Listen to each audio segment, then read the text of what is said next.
So now we need to talk about the election of 1860. We've talked about the setup, the slavery issue, and how it plays out north and south. What is the precipitating event?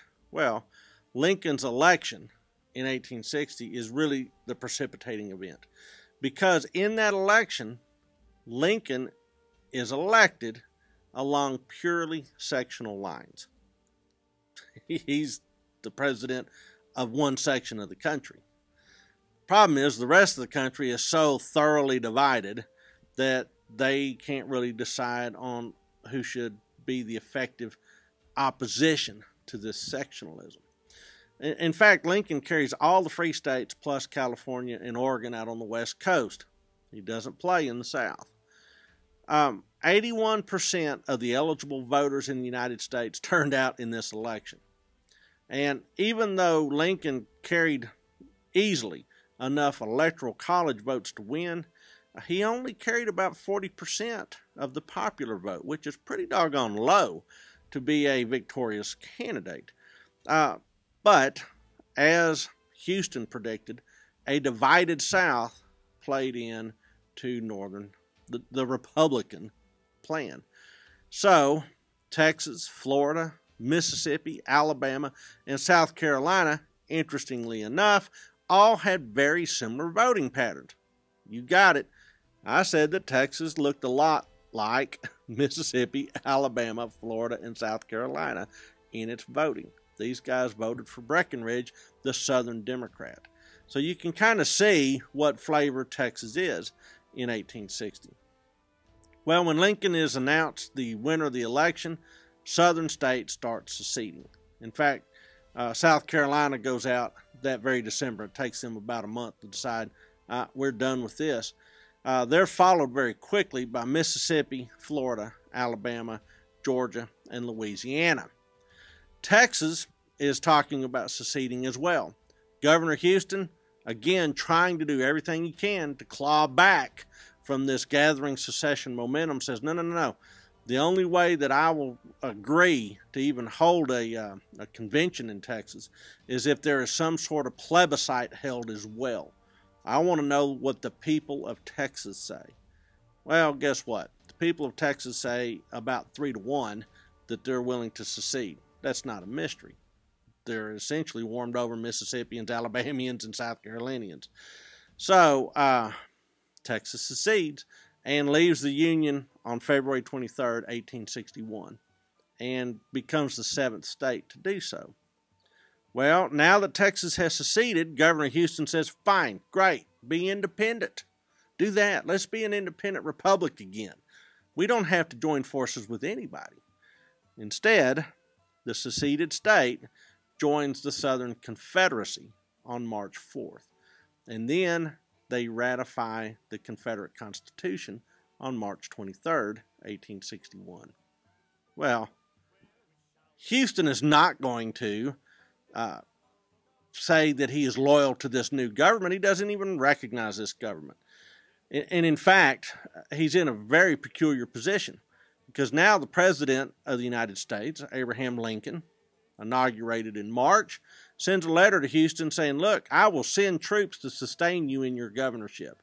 In fact, he does this twice, and twice Houston refuses the offer because he doesn't want the state torn up.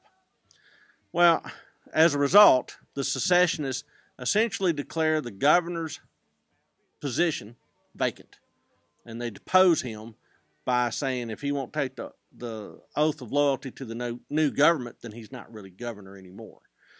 Well, now you've got a big issue, because 20% of all U.S. troops are stationed in Texas, by and large watching either the Indians or the Mexicans. Well, state troops under Ben McCullough, remember, former Texas Ranger, gather together and then move to San Antonio and demand the surrender of all public property, all federal property in the state. They want it turned over to state authority. The commander of the Department of Texas, David Twiggs, agrees. In fact, says, yep, it's all yours. You can have the forts. There's 20 of them. There's hundreds of wagons, thousands of small arms, several dozen cannon, things that would be useful to a new Texas army. Turns it all over. Well, when Lincoln is inaugurated and the states have seceded, pretty soon there's going to be a confrontation. And of course that comes in April at Fort Sumter in Charleston Harbor, South Carolina.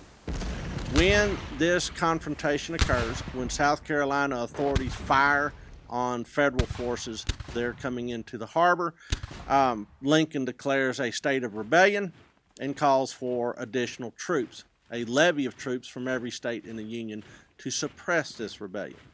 This call for troops, U.S. troops, to be used against other Americans is more than Virginia, North Carolina, Arkansas, and Tennessee can bear, and they too secede. So now secession is really gathering momentum.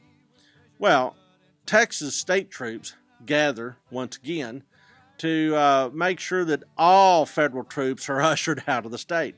But this time, instead of letting them go in peace down to the coast, like had been the case with Twiggs's surrender, they actually confront all remaining U.S. troops in the state and take them prisoner. There's a major confrontation just west of San Antonio that might have been a real-life shooting battle, except cooler heads prevailed and the federal troops laid down their arms.